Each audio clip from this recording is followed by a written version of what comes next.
Salut tout le monde, j'espère que vous allez bien. Aujourd'hui je vais vous parler d'un truc qui sert pas à grand chose, mais j'ai envie d'en parler. C'est les haters sur internet, les mecs qui critiquent, qui insultent les combattants, les entraîneurs, tout ça. Alors aujourd'hui un carnet de route un peu spécial parce qu'aujourd'hui je ne conduis pas. J'ai la chance d'avoir Maxelan de Brésil qui conduit, donc c'est bien pour moi. Ouais, donc les haters, en fait, ces mecs là, ils viennent, ils insultent les gars. Il y en a de plus en plus, ils polluent les réseaux sociaux, ils polluent Instagram, ils polluent Facebook. Ça commence à, ça devient un peu, moi ça me gêne un peu parce que des fois tu as des sujets qui sont vachement intéressants, tu commences à lire le truc, tu as des commentaires qui sont vachement intéressants, qui sont pertinents, et puis au milieu tu as des insultes, quoi. Donc ça commence un peu à me gaver. D'autant plus que voilà, c'est critiquer quelqu'un, l'insulter, bon, derrière un ordinateur, bon, mais ça c'est facile, mais bon, dans la vraie vie ça se passe pas comme ça, quoi. Dans la vraie vie, si tu as un problème avec quelqu'un, en gros tu as trois solutions. C'est soit tu t'en vas, soit tu dis au mec de se casser parce qu'il t'importune, soit je sais pas, tu le frappes. Mais tu vas pas commencer à insulter quelqu'un. Déjà, moi la dernière fois que j'ai dû insulter quelqu'un, je devais avoir 12 ans, tu vois, ou 13 ans, tu vois. Donc insulter ça sert à rien, critiquer, la critique pas constructive ça sert à rien. J'accepte la critique lorsqu'elle est constructive et lorsqu'elle est fondée. J'accepte la critique lorsque quelqu'un a une compétence. Imagine, moi ça m'est déjà arrivé, on a critiqué sur internet par exemple ma façon de coacher pour certains combats. Ouais, les coachs sont nuls, ils auraient dû dire ça ou ils auraient dû faire ça. Mais ouais, mais t'es pas coach de MMA et surtout toi tu penses que moi j'y ai pas pensé au truc, mais évidemment que j'y ai pensé, c'est mon job, c'est mon boulot. J'accepte la critique que de gens qui ont des compétences certaines dans le domaine. Moi je me verrais très mal dire à un joueur de foot, critiquer un match de foot en disant putain mais il a loupé sa passe, tu vois. Moi je n'ai aucune compétence en football, je ferme ma gueule, tu vois. Voilà, je donne très peu mon opinion sur les sujets dans lesquels je n'ai aucune compétence. Ça c'est ma vision à moi des choses.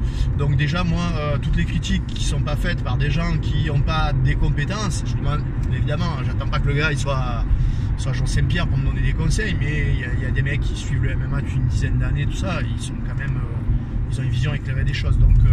Donc déjà voilà quoi. Et puis souvent moi comment je vois les gars, comment je vois les mecs qui critiquent, je vois les mecs qui critiquent, en fait pour moi ils ont un problème d'identité.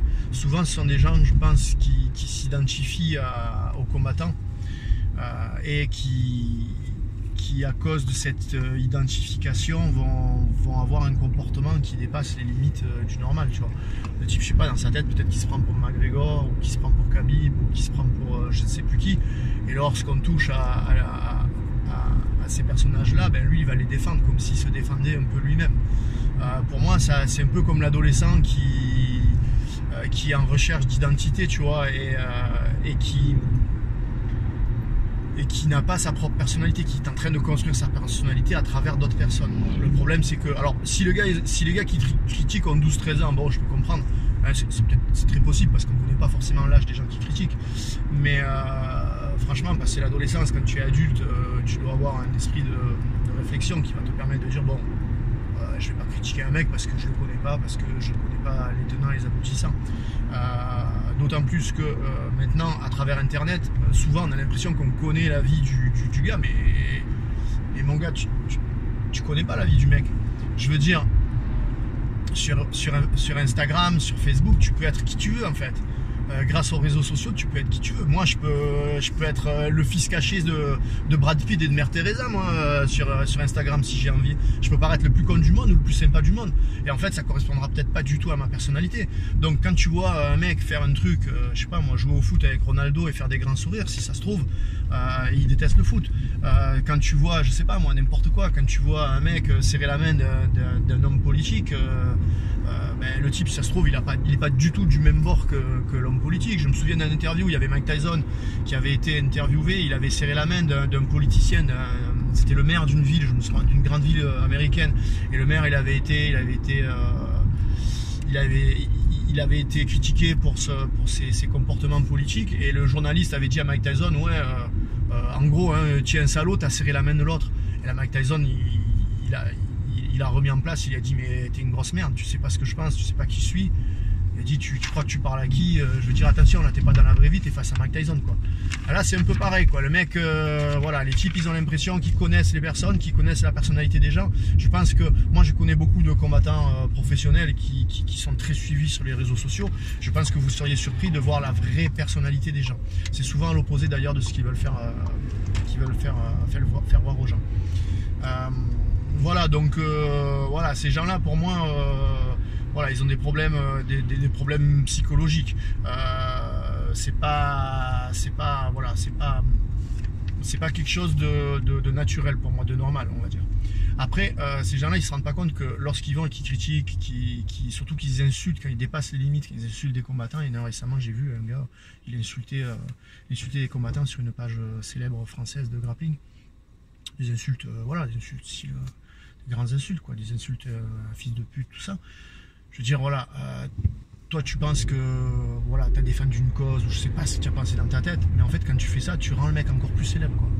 Le gars, grâce à toi, grâce à ce que tu fais, au lieu de lui faire du mal, tu lui fais du bien, tu vois. Rappelez-vous l'adage, qu'on parle de moi en bien, qu'on parle de moi en mal, tout ce qui compte c'est qu'on parle de moi, ben là ça s'applique totalement. C'est-à-dire qu'à chaque fois que tu vas critiquer un combattant, toi tu le détestes, tu aimerais qu'il crève, mais en attendant tu le follow, tu vois, tu suis le mec. Donc ça bouge beaucoup là. On fait un rodéo, quoi. Ouais. Et putain. Et donc en fait, c'est l'effet contraire qui se passe. En vrai, si vraiment tu détestes un combattant, mais tu sais quoi, tu unlike, comme disent les jeunes, tu le unfollow et puis on n'entend plus parler, tu vois, tu te prends plus la tête. Là non, toi tu le critiques, tu es le premier à critiquer, mais dès qu'il y a une story, dès qu'il y a un truc comme ça, tu es à fond dessus, quoi. Et après tu tu déverses ton flot de haine, quoi.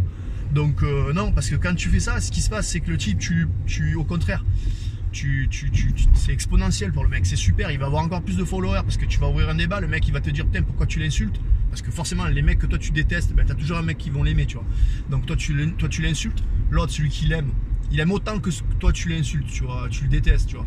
Le mec il va défendre et puis ça va monter un truc, il va y avoir des tonnes de com, ça va faire des coms, ça va augmenter la publicité, ça va augmenter la hype autour du sujet et autour du mec. C'est pour ça que tous les gros sujets mainstream, en fait, dans le MMA à l'heure actuelle, les grosses pages de MMA, tout ça sur Facebook, Insta, ça tourne toujours autour des mêmes mecs. Pourquoi? Parce que ces mecs-là, en fait, ils ont beaucoup de haters ou de ultra fans. Donc en fait, c'est ça qui va faire que tu vas, et c'est pour ça que les mecs, ils parlent que de, parce qu'ils savent que ça va faire une émulation. Il y a la moitié des mecs qui les aiment, la moitié des mecs qui les détestent. C'est sûr que sur ce sujet-là, il va se passer un truc. Si demain tu mets un sujet sur Conor McGregor a dit que Khabib était une grosse merde, mais voilà, tu es sûr de faire grave de buzz, tu vois. Par contre, si tu vas me parler de la préparation physique, je sais pas moi, d'Israël Adesanya, son 8e combat parce qu'il a changé d'adversaire et qu'il doit s'adapter, en fait, il y a très peu de gens qui vont regarder, tu vois. C'est voilà, tout ce qui est hyper spécifique est très peu suivi, et tout ce qui est grand public, en fait, ça va être hyper suivi et ça va apporter beaucoup de mauvais pour moi. Donc voilà quoi. En plus, bon, les mecs, je sais pas, mais quand tu insultes quelqu'un, quand tu critiques à mort quelqu'un, ça te dessert plus toi en tant qu'individu que ce que ça va t'apporter, quoi. Toi tu es content sur le moment parce que tu as déversé ta haine, tu vois, tu t'es soulagé d'un poids parce que tu as un problème psychologique dans ta tronche, tu vois. Mais en fait, les mecs qui te connaissent pas, et surtout les mecs qui te connaissent, les mecs de ton club, tout ça, vont dire waouh, mais lui il est barjo, qu'est-ce qu'il a, il a un problème, pourquoi il va insulter un mec qu'il connaît même pas. Donc voilà, c'était mon petit coup de gueule. Je pense que ce carnet de route sert pas à grand chose, mais bon, voilà, je voulais en parler parce que c'est vrai que des fois ça fait un peu chier, mais voilà. Donc tchuss, portez-vous bien et puis on se voit bientôt. Allez, salut tout le monde.